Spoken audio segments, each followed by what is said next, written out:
Hola comunidad, voy a contarles una pequeña pero terrible experiencia que viví en mis primeros días en el ejército.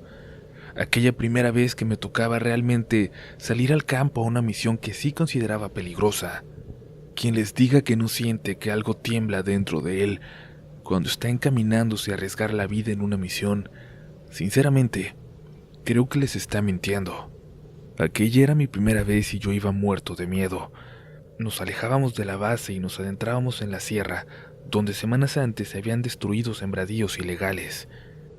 Después de un rato de ir por aquella sierra espesa, difícil, llegamos hasta allá, a aquel lugar.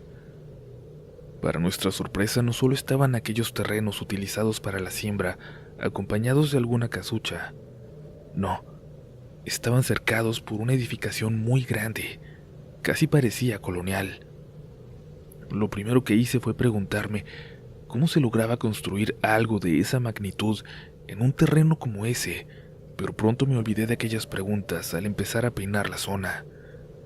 No había señas de que se hubiera intentado trabajar la tierra desde la última vez que se había destruido el lugar, ni una sola, pero a pesar de eso revisamos metro por metro del lugar y sus alrededores.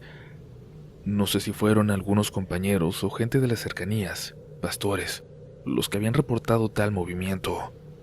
Entre el sonido del viento alcancé a escuchar algo, una voz, y me paré y puse atención.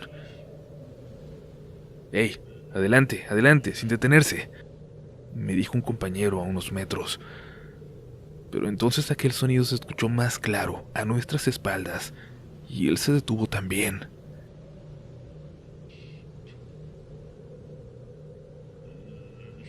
Giramos y vimos, a unos 100 metros de nosotros, acercándose a la casona aquella, a tres figuras, como si fueran tres mujeres con rebozo.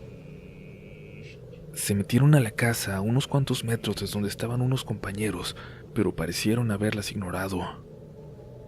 Las vimos los dos, porque reportamos de inmediato y nos acercamos hasta la entrada a aquel lugar, donde estaba el responsable de aquella operación. Le dijimos lo que acabábamos de ver. Pareció dudar, pareció pensarlo.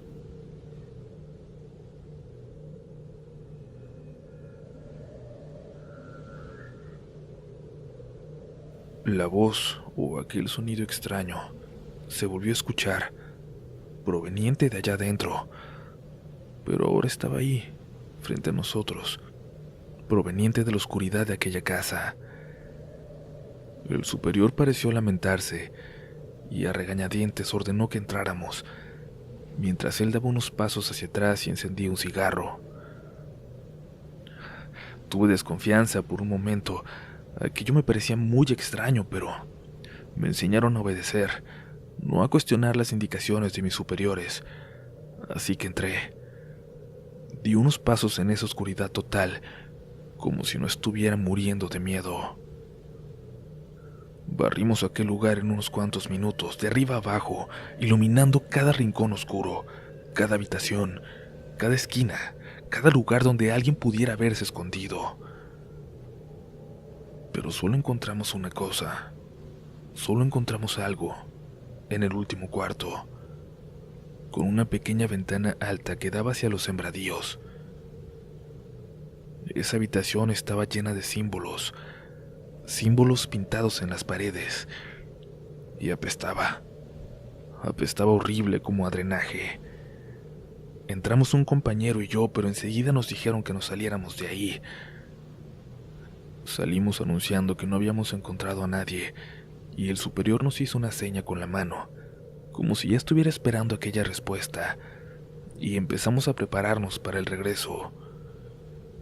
Yo estaba confundido. No entendía por qué dejábamos de buscar si era tan claro que había alguien por ahí. Si no dentro de la casa, tendría que estar cerca. Si todos lo escuchamos, si todos lo oímos y yo había podido ver aquellas figuras entrar por la parte de atrás. Pero no me atreví a cuestionar lo que acababan de ordenar, ni mucho menos. Como les dije, tenía poco tiempo ahí y apenas si me sentía realmente parte del grupo. Pero escuché a alguien más acercarse a preguntar ¿por qué íbamos a dejar así el lugar? ¿Por qué no seguíamos buscando? El oficial a cargo le contestó muy despacio, casi murmurando, y recuerdo muy bien cómo todos empezamos a bajar la voz.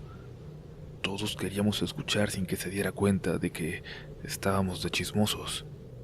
Lo que sea que ande cuidando estas tierras, no es algo con lo que vayamos a poder nosotros. Hay que bajar, antes de que nos caiga la noche por completo. No me atreví a preguntar yo nada más. Nadie. Bajamos al principio tranquilos, pero luego notamos que los de adelante apresuraban el paso y terminamos casi corriendo, llegando hasta nuestros vehículos. Ahí, al subir, yo creí escuchar algo, pero esta vez solo yo. Creo que nadie más.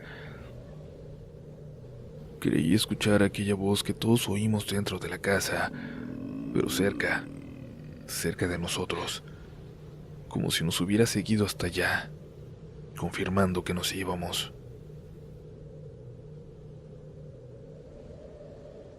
Buenas noches a todos. Tengo una historia que me pasó recién había salido de mi adiestramiento básico. Llevaba algunos meses dentro del ejército y pues regularmente nos tocaba hacer guardia a los más reclutas.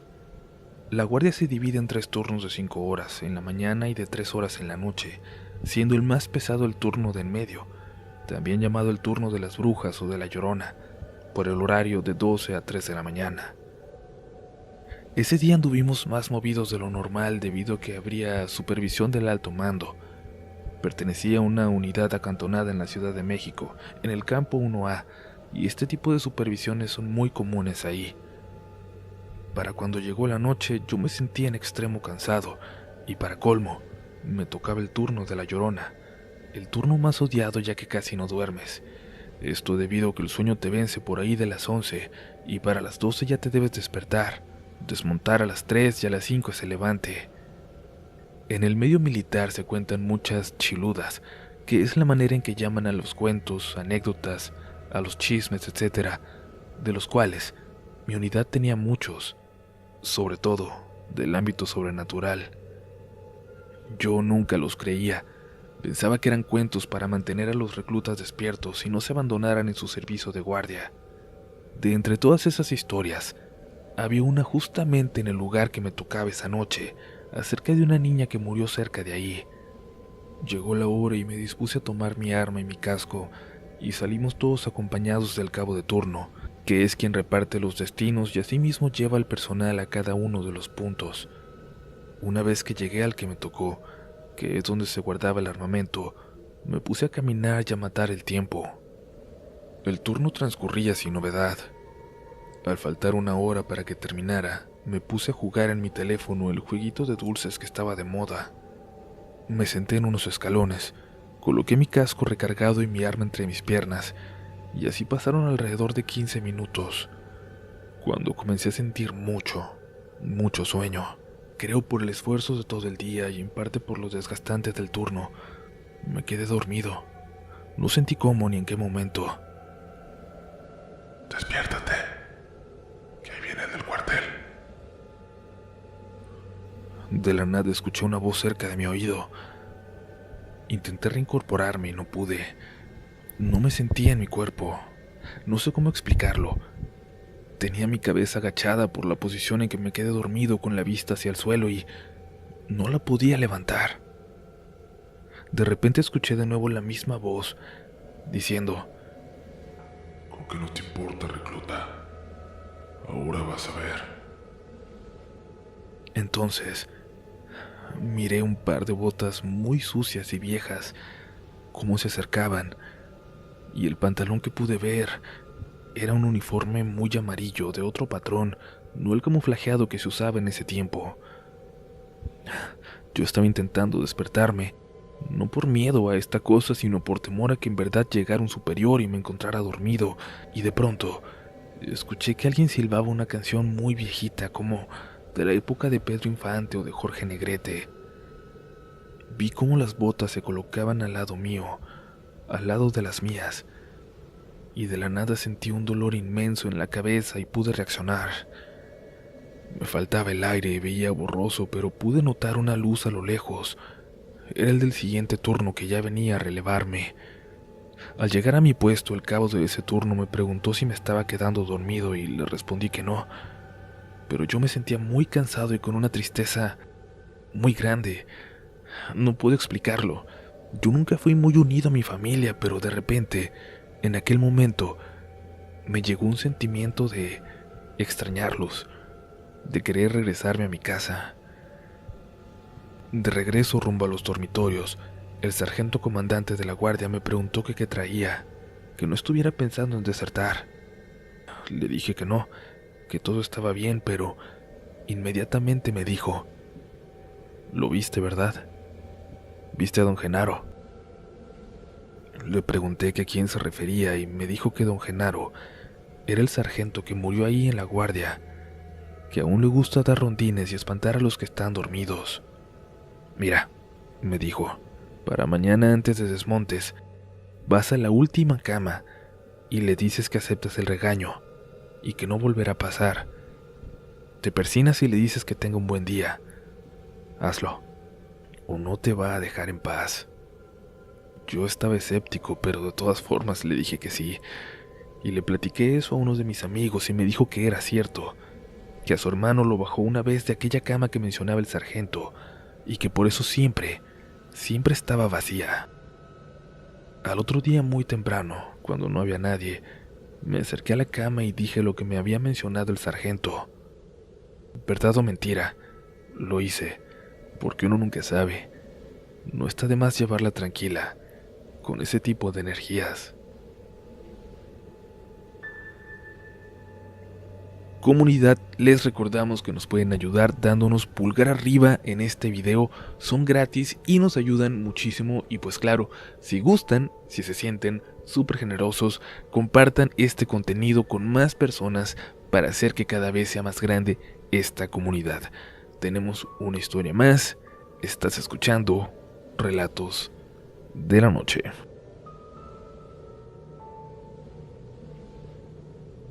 Espero que estén disfrutando las fiestas en compañía de su familia.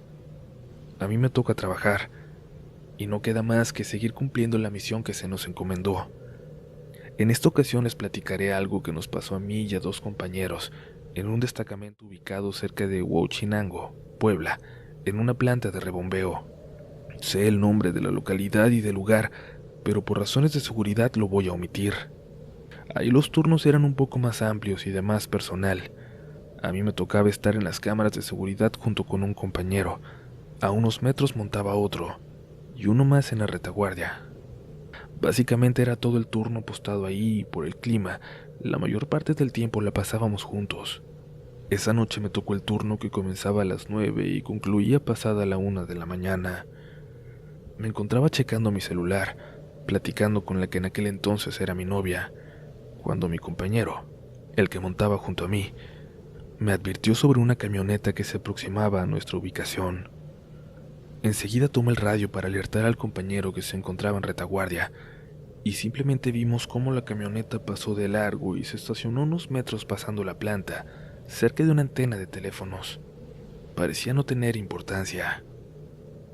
Eran aproximadamente las 11:30 de la noche, cuando de pronto, al ver de reojo en las cámaras, noté a una mujer sentada en unas jardineras que se encontraban enfrente de nosotros.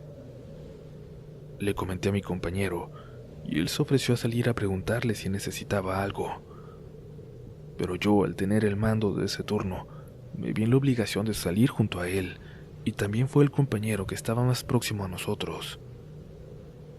Tomé el radio, bajé las escaleras y me acerqué a la jardinera. La mujer nos daba la espalda y se movía como si estuviera arrullando a alguien. Y fue entonces que mi compañero le preguntó si se encontraba bien.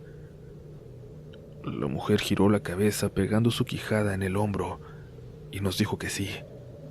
Le pregunté si podíamos ayudarla. Ella dijo que no, y fue ahí cuando el otro compañero me susurró: «¿Ya viste al bebé?». Del lado derecho, pegado a su hombro, se podía apreciar un bebé que parecía tener algo muy extraño en su rostro. En ese momento salí del trance en el que estaba y pude observar más a detalle a aquella mujer. Vestía un suéter gris muy pegado a su delgado cuerpo y una falda blanca, y se me ocurrió hacer una pregunta, la cual haría que regresáramos al centro de vigilancia lo más rápido posible. ¿No tiene frío?, pregunté con la voz temblorosa. La mujer contestó: yo no, pero mi bebé sí.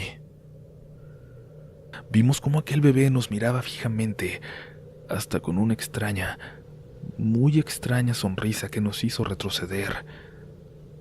Tomé por el brazo a mi compañero y éste a su vez miró al otro y dimos media vuelta, y justo cuando íbamos subiendo la escalera de caracol, la mujer dijo: me bajaron de aquella camioneta y mi pastel se está derritiendo. Di un último vistazo y vi cómo la neblina se hacía más espesa, y es que para entonces el frío era insoportable, incluso para nosotros que contábamos con chamarras y rompevientos. Entramos al centro de monitoreo y aún se podía observar a aquella mujer arrullando a aquella criatura. Me bajaron de la camioneta y mi pastel se está derritiendo, sonaba dentro de mi cabeza.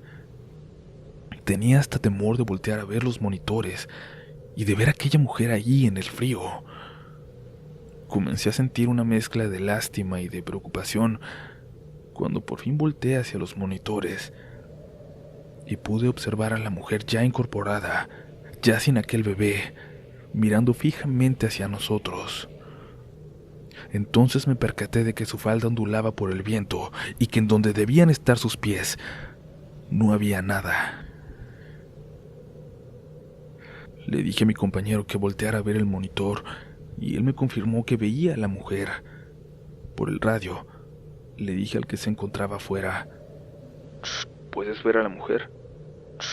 Negativo. Salimos y en efecto, ya no se encontraba aquella misteriosa mujer, la cual hacía pocos instantes podíamos observar todavía a través de los monitores. Bajamos a revisar, yo más nervioso o quizás asustado que nunca, y me acerqué al barranco que rodeaba la estación de bombeo, pero no encontré nada. Llamé por radio al compañero que se encontraba en la retaguardia con el fin de tener mejor control, y más que nada para sentirnos acompañados, para estar juntos. Para este momento las teorías sobre aquella mujer eran lo único de lo que podíamos hablar. Y luego llegó el relevo y platicamos lo sucedido y por fin procedimos a dormir. Al otro día en la lista de control, el comandante del destacamento me mandó a llamar para preguntarme sobre lo acontecido por la madrugada. Le platiqué de la forma más detallada posible y optó por reforzar la seguridad en esos puntos. Ya pasado el mediodía, uno de mis compañeros que estuvo conmigo en la madrugada me dijo lo siguiente: le preguntamos a la señora que vende pan si sabe de alguna aparición por estos rumbos, y nos dijo que a lo mejor son los difuntitos del barranco, del lado de atrás, que ahí siguen las cruces de una familia que encontraron, pero que la mamá sigue desaparecida. Mi tía se dedicaba a la brujería, y mi familia es muy creyente de todos estos temas. Le conté a mi mamá y dijo que pusiéramos una veladora donde vimos a la mujer. Le solicité al comandante del destacamento que se autorizara lo de la veladora y así lo hicimos. La pusimos y sabemos que desde ese día se siguen viendo cosas por ahí cerca, cosas inexplicables. Pero aquella mujer dejó de penar en aquel lugar.